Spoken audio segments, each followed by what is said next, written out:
आइए सुनते हैं हरिदास व्यास जी की एक रचना सजीला बुत। तो शुरू करें कहानी। इस गड़बड़ी की शुरुआत पार्क में जाने से ही हुई। दरअसल यह महीने की पहली तारीख थी। मेरी जेब तनख्वाह से भारी और गर्म थी। मैं इसी गर्माहट का आनंद लेना चाह रहा था। घर में बीवी बच्चों की अंतहीन मांगों, शोर और खीस से दूर अपनी महीने भर की मेहनत के फल के साथ मैं कुछ पल सुकून से गुजारने की गरज से उस पार्क में गया था। सूरज के कमज़ोर पड़ते ही सर्दी बिल से बाहर निकलने लगी थी, पर सब कुछ सुहावना ही था। हंसते खेलते बच्चे, लाड से भरी उनकी माएँ, खूबसूरत लड़कियाँ, सजीले नौजवान, रंग बिरंगे फूल और हरी भरी घास। मैं इस सब का आनंद ठीक तरह से लेने के लिए एक बेंच की ओर बढ़ा और तभी घास पर जमा पानी में मेरा पैर पड़ा। मैं संभलूं तब तक दूसरा पैर भी उस पानी के अंदर मैं रख चुका था। दोनों ही जूतों के तले तड़के हुए थे। पानी पल भर में ही उन मोटी दरारों से जूतों में भर गया। बामुश्किल मैं बेंच तक पहुंचा। तब तक मोजे भी पूरी तरह भीग चुके थे। मैंने हताशा से सिर हिलाया। पहले भी ऐसे अजीब से हादसों को मैं कई बार दरकिनार कर चुका हूँ, अब भी कर देता हूँ, लेकिन यहीं पर एक दूसरा हादसा हो गया। हाँ, वह विज्ञापन हादसा ही था। दरअसल वह बूढ़ा आदमी तसल्ली से अखबार पढ़ रहा था और उसके पिछले पृष्ठ पर लाल रंग में एक बहुत बड़ा आकर्षक विज्ञापन छपा था। एक मशहूर जूतों की कंपनी ने पहली बार पूरे देश में अपने बेशकीमती उत्पाद पर 30% छूट का ऐलान किया था। न जाने कैसी ताकत और पक्के इरादे से मैं उठ खड़ा हुआ और थोड़ी ही देर बाद मैं जूतों की उस कंपनी के भव्य शोरूम में था। अंदर पहुंचने के बाद ही जैसे मुझे होश आया। उस बेहद बड़े और साफ शफाफ शोरूम में सैकड़ों जूते नगीनों की तरह सजाए हुए थे। एक अजीब सी खुशबू पूरे माहौल में थी। शहर के मानो सारे खूबसूरत लोग यहाँ जूते खरीद रहे थे। बेहद अदब वाले सेल्समैन उन्हें तरह तरह के जूते और उनकी खूबियाँ बता रहे थे। मैं गहरे संकोच से भर जाऊं इससे पहले ही उस चुस्त नौजवान सेल्समैन ने मुझे बहुत सम्मान के साथ कहा, आइए सर, आपका स्वागत है। खूबसूरत कमीज, पैंट, टाई और चमकीले जूते पहने उस नवयुवक के दिए सम्मान से मुझे पहली बार एक अद्भुत संतोष और सुख का अनुभव हुआ। उसने बेहद आत्मीयता और तन्मयता से मुझे कुर्सी पर बिठाकर मेरे गंदे जूतों और गीले मोजों को उतारा।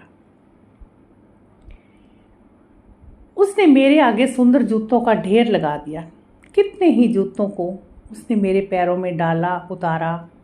हर जूते की खूबियाँ और कीमत वह किसी बहुत अपने से आदमी की तरह बता रहा था।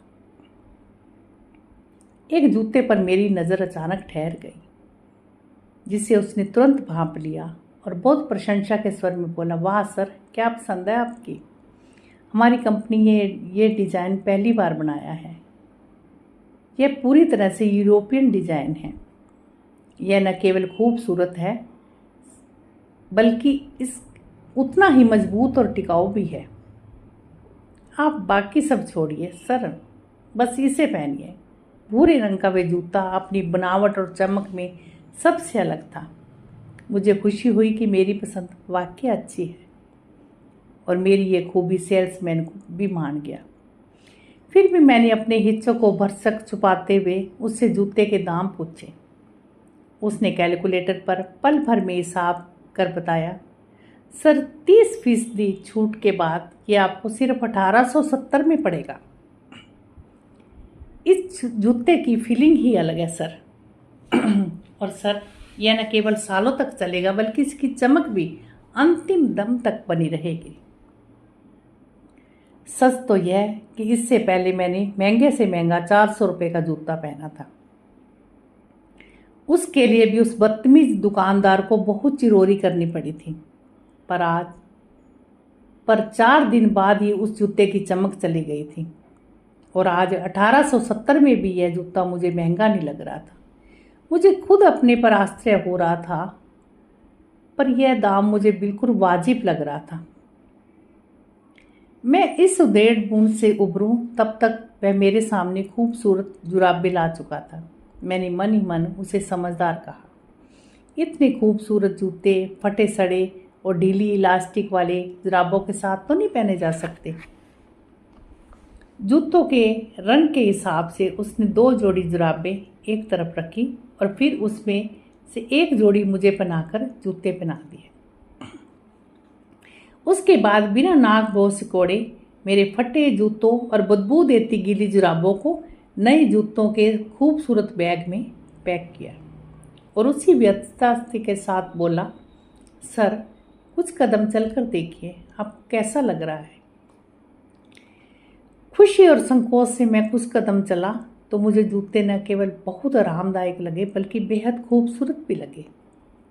वह मुझे किसी सच्चे दोस्त की तरह प्रशंसा भरी नज़रों से देख रहा था। फिर एकदम गंभीर होकर बोला, सर बुरा ना माने तो एक बात कहूँ। आपकी पर्सनैलिटी बहुत अच्छी है, पर आप खुद पर बिल्कुल ध्यान नहीं देते। यह आपकी बहुत ज़्यादती है।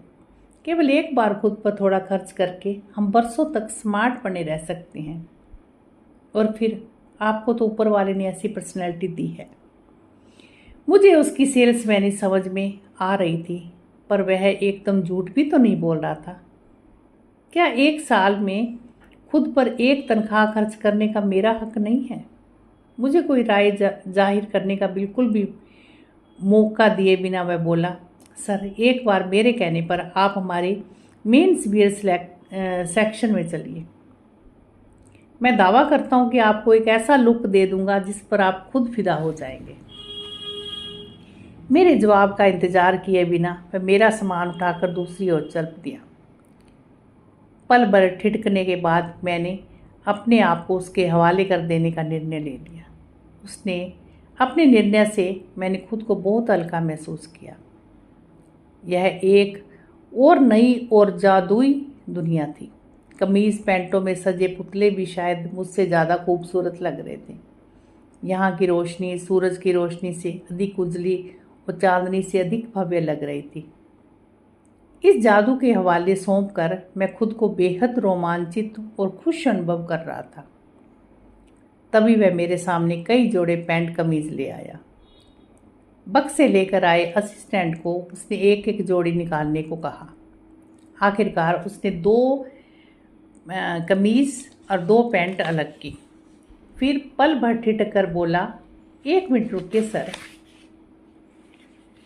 थोड़ी देर बाद लौटा तो उसके हाथों में 2 जोड़ी अंडरवियर और बनियान थे। मुझे न तो कुछ बोलने की ज़रूरत महसूस हो रही थी और न ही मुझे बोलने का कोई मौका दे रहा था। सर ये बाजू में वॉशरूम है, आप हाथ मुंह धोकर फ्रेश हो लें, फिर वहीं ये नए कपड़े पहन लें, मैं आपका इंतज़ार करता हूँ। मैं उसकी हर बात को किसी धार्मिक आदेश की तरह पूरी निष्ठा से मान रहा था, पर जब मैंने नई ड्रेस पहनकर शीशे में खुद को देखा तो हैरान रह गया। मैंने जीवन में कभी खुद को इतना खूबसूरत नहीं पाया। मुझे साफ साफ लगा कि मैंने वाकई ही कभी खुद की साज संभाल नहीं की, खुद की कदर नहीं की, खुद को पहचाना ही नहीं। अब खुशी बाकायदा मेरे चेहरे से झलक रही थी। मैं बाहर निकला तो उसकी आंखों में मेरे प्रति प्रशंसा झलक रही थी। वह जैसे जादुई स्वर में बोला, you are looking very handsome sir.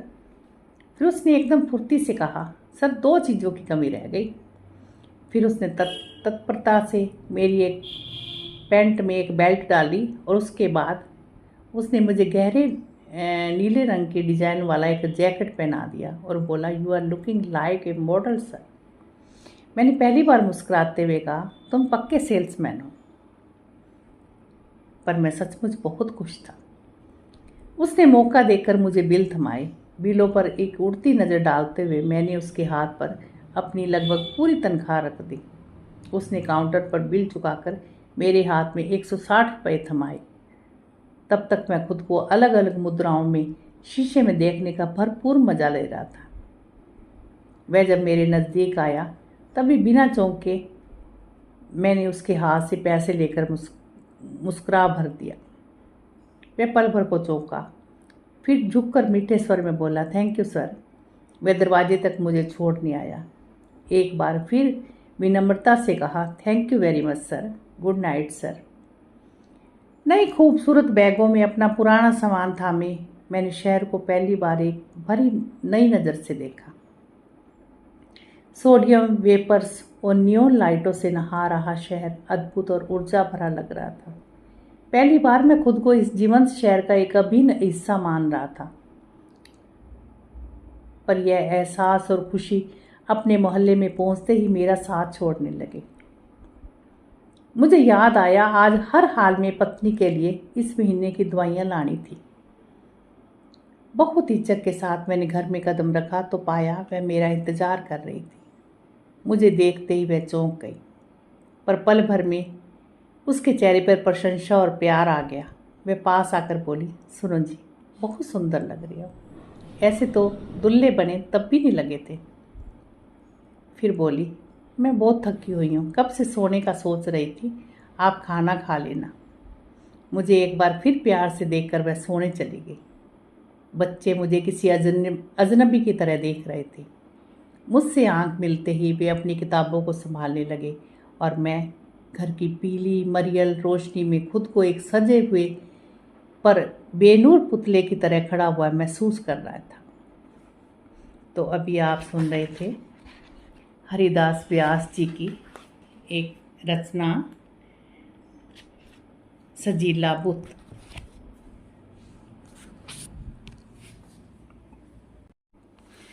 आइए सुनते हैं